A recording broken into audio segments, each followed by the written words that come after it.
Anyway, on to my main story today. So, as I was browsing through all the different products Google has created and killed, one thing's clear: history has not been kind to Google's attempts at a consumer facing social network to take the fight to Facebook.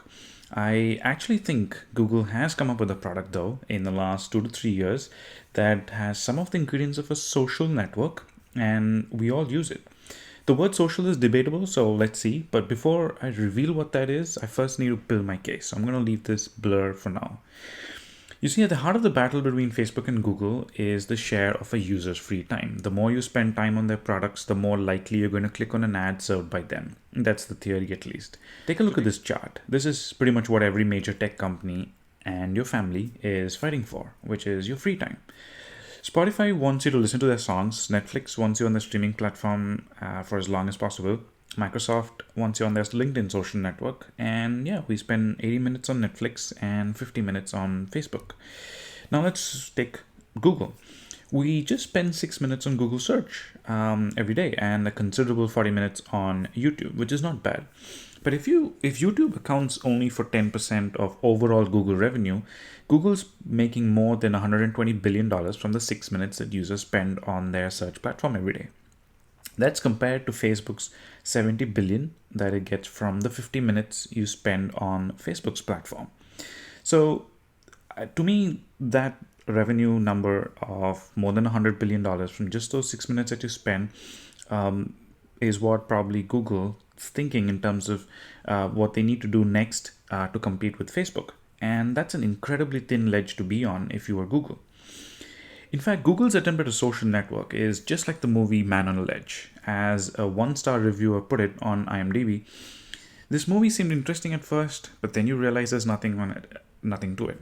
Man is on a ledge, he's going to jump off, heart racing, on the edge of the chair, man is still on the ledge, your heart is nearing back to normal now, man, ledge. How many times have you seen this? Man, ledge. When will this end? Man, ledge, man, ledge. Finally, he gets off the ledge. Wow, it was all for nothing. Remember Google Plus. It started off strongly. It had over 340 million users at one point, and then predictably had a data scandal and was quickly retired in 2019. Going back to that stat again, close to $120 billion from the time you spent on the search engine. It just to put things into perspective, Google needs to look at the competition beyond just being a search engine. So for example, Netflix, in 2019, they famously said the biggest competition is not with HBO. It's with the game Fortnite. In 2019, in fact, Netflix had 139 million worldwide subscribers. Fortnite, though, had 200 million. That's the same thinking behind the chart too. So full marks to Netflix for identifying who the real competition is. And so coming back to Google, they've got YouTube Music for Spotify, YouTube TV and originals for Netflix, YouTube Gaming for Twitch.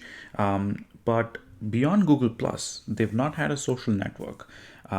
Or is that the case? Let's try and understand that. But before getting into that, we also need to know how we use Facebook and Google, and probably look for clues there.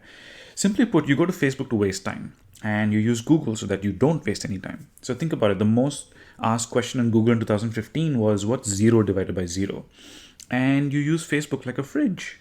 But by opening that fridge or Facebook, the theory is you're more likely to be hit with an ad rather than you having to pull up your weight, open a browser, and then Google something. That's why Google pays close to $12 billion to be the default search engine on Apple's iOS devices. They absolutely want you to search on Google and spend more than the 6 minutes so that they can get more revenue from you as a user. So sticking with the fridge analogy, if you open Facebook and say you are a motor racing, Formula One or a NASCAR fan, the sport's official page posts updates of videos. You get to enjoy the content while you're browsing Facebook. This applies to YouTube too. But say there was a motor racing related news article published by BBC and you didn't follow BBC on Facebook. It would still make it to your feed, courtesy of a friend who may have shared it. That's how Facebook keeps you engaged and shows you ads while you're clicking what your friend shared. Although in Google's world, this didn't exist post Google+. You could not stumble on a motor racing related content unless you subscribe to YouTube. That will only be related to videos. And so Google loses out on this opportunity to serve you an ad while Facebook has this. This is where Google's response comes in. And I believe that product is Google Discover.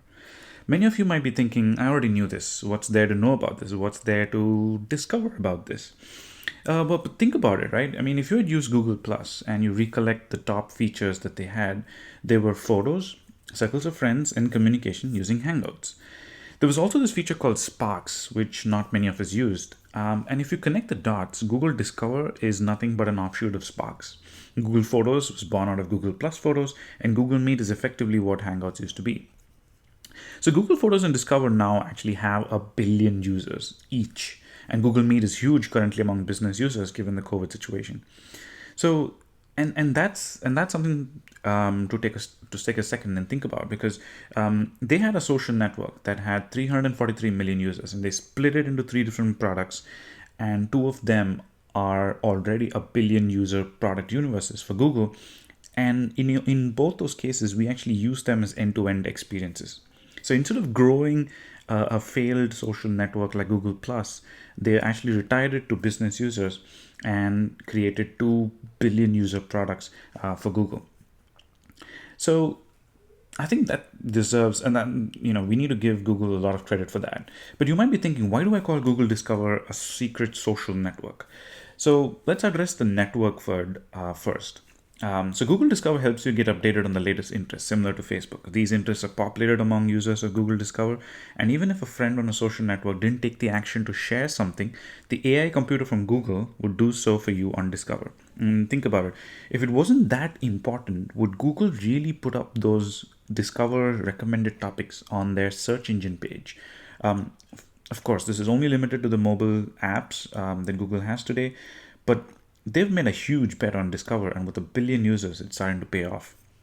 So it definitely answers the word on why I'm calling it a network. But really, is it social?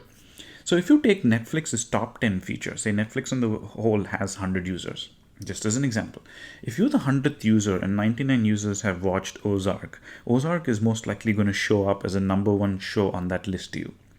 In short, you're shown data or topics or TV shows by virtually getting connected to other users on the platform, but that's still not strictly social.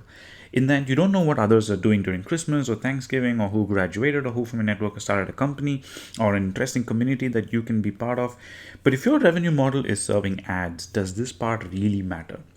So as long as Google's been able to pick up the BBC article and show that to you because you're interested in motor racing, they can serve an ad to you as well and make money off of it.